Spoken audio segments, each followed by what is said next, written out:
بسم اللہ الرحمن الرحیم، شروع اللہ کے نام سے جو سب پر مہربان ہے، بہت مہربان ہے۔ وَدَّ كَثِيرٌ مِّنْ أَهْلِ الْكِتَابِ لَوْ يَرُدُّونَكُم مِّن بَعْدِ إِيمَانِكُمْ كُفَّارًا حَسَدًا مِّنْ عِندِ أَنفُسِهِم مِّن بَعْدِ مَا تَبَيَّنَ لَهُمُ الْحَقُّ فَاعْفُوا وَاصْفَحُوا حَتَّىٰ يَأْتِيَ اللَّهُ بِأَمْرِهِ إِنَّ اللَّهَ عَلَىٰ كُلِّ شَيْءٍ قَدِيرٌ۔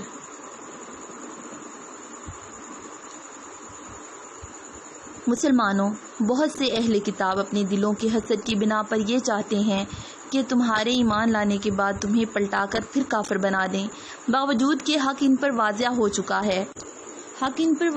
چکا ہے۔ چنانچہ تم معاف کرو اور درگزر سے کام لو یہاں تک کہ اللہ خود اپنا فیصلہ بھیج دے۔ بے شک اللہ ہر چیز پر قادر ہے۔